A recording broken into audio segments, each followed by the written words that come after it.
Hello everyone, I'm Brigantia, Blackbird of Blackbird's Brew. Happy Thursday. Welcome to the Pagan Housewife. It's time for a little autumnal baking. That's right, the temperature is no longer 10 million degrees.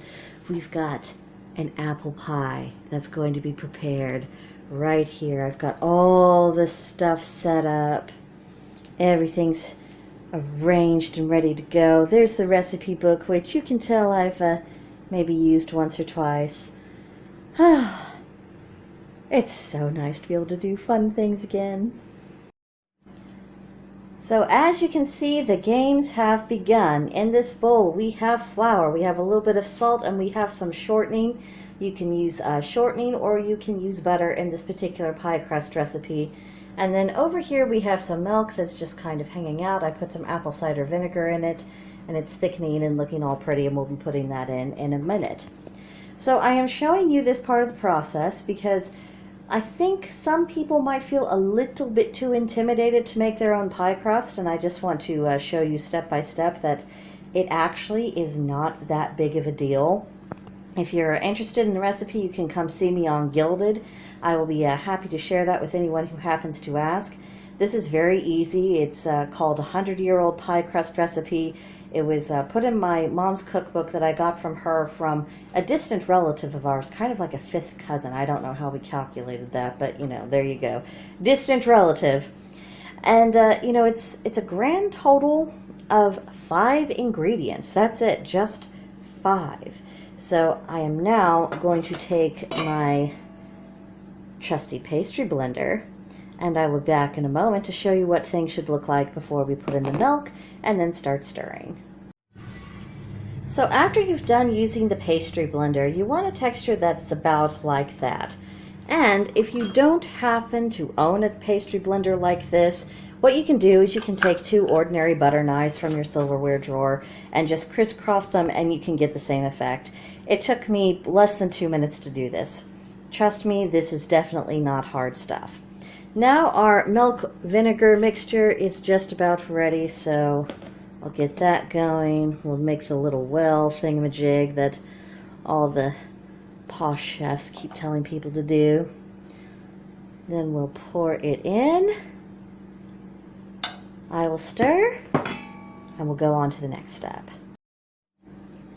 Okay, so now we've got it all stirred together, and the thing with pie crust is that you just don't want to overwork it. So once it's about like that, that'll be fine, because the next step is going to be to divide this mass in half and then roll it out and form the bottom of the pie crust shell before we do something kind of special for the top.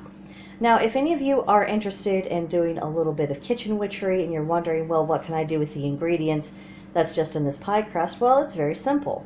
Just remember, flour, you know, that comes from the wheat, so that means sustenance. It's particularly sustenance through the winter. And then for the salt in this dough, we have, of course, we use salt for a lot of things magically, protection and blessings most notably. This has some milk in it, so of course milk comes from cows, that means nourishment, and a little bit more of the feminine aspect of attending to our physical survival. And you know, that's just those 3 things, so you can see how just in the pie crust alone we have the beginnings of a little bit of a magical blessing. So I'm going to scooch that up there, take a little bit of flour from here. You'll notice I have my flour in a great big tub, and it is the smartest thing I have ever done. It makes measuring so much easier because I don't have excess when I level out the scoops. I don't have that falling onto the table or the floor or anything else like that. And when I just need to grab a little bit of flour, I can. I have my pie crust mat right here, and it's all ready to go. So I will get this rolled out and show you what comes next. Okay, as you see, I've got this all rolled out really nicely. And you'll notice that at this stage I'm not really worrying about perfection. You'll notice the shape is kind of a little wibbly wobbly, cattywampusy. But that is completely okay, because for a starter, the main thing with the bottom of the pie crust is that the crust itself has an even thickness and consistency. You don't want, super thin here and then super thick somewhere else. That does not work out very well, and it will leave you in tears. So try to avoid that if at all humanly possible. And again, don't worry about having that perfectly round, I'm a professional pastry chef and oh, everything I do is just lovely the first time. That is not real life. And there's absolutely no point in going to that kind of effort for the bottom of the pie crust. The time to get a little bit more particular about appearances comes when we do the top of the crust. So before that happens, we've got to roll up this loveliness. Let's see. I'm trying to manage everything one-handed, and it has dubious results. So you roll it up like that. You grab your pie plate. Let's see if I can do this. And like so. Okay, it is in. It has landed. Okay. Then you start pressing it in. And that's when you'll see a few little tears here and there.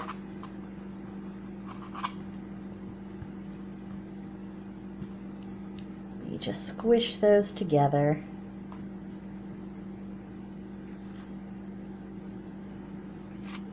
Let's see. Make sure you've got a nice amount of crust here up on the edge. And I think at this point I'm going to need both hands, so I will show you what has come of my efforts. So just a second. Here we are. The bottom crust is in the pie plate. You can see we've done a little bit of a patch job here and there, but again, this is the bottom. This is the part no one sees or notices. And I cut off the excess around the edges. They have a little pile over there. They'll be used here in a little bit for something else.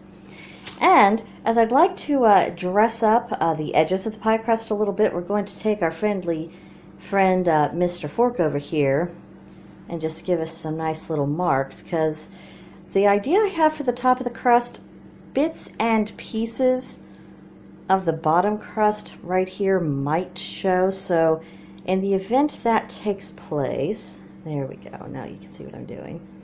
And also this helps cover over any teeny tiny little imperfections. Now I know I've got some Virgos who watch this channel, and the idea of tolerating imperfections is probably making them batty, but I promise it will be okay. It will taste wonderful. It will look nice.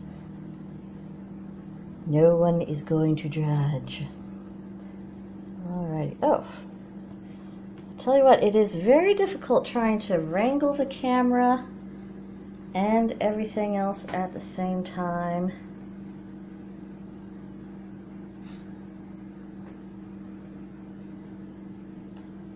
Let's see, there we go.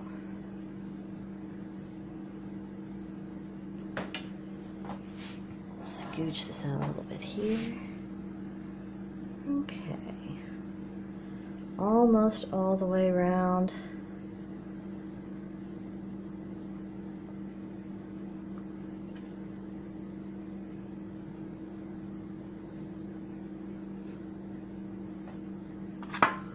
Okay. We can set that aside, and then we can start working on my idea for the top part of the crust.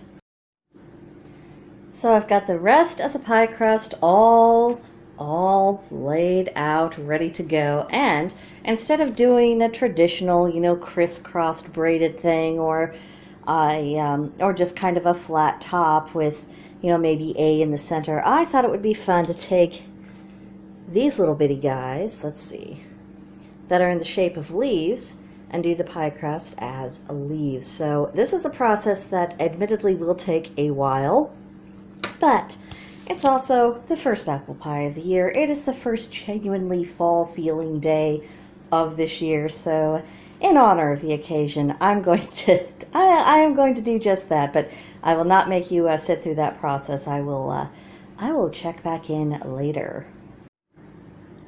So as you can see, all the pie crust leaves have been completely cut out. I've got little bits of butter in the bottom of the pie crust to have that ready. And next to it, I have this mixture of flour, sugar, cinnamon, nutmeg, a little bit of salt, and of course the associations with sugar is about the sweetening of life, and also with the cinnamon and the nutmeg that promotes prosperity, protection, and good health. So that all adds to kind of the magical blessing that you can weave into making a pie if you decide to do a little bit of kitchen magic. Now, before we can get to dunking the apples in here, we of course have to peel, slice, then get them in here in this little water bath that has some apple cider vinegar and just a little touch of lemon juice.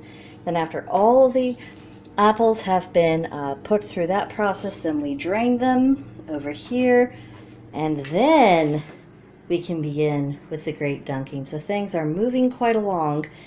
Probably by the time I start dunking in the apples in with that mixture, that'll probably be about the time that I actually preheat the oven. So things are moving along.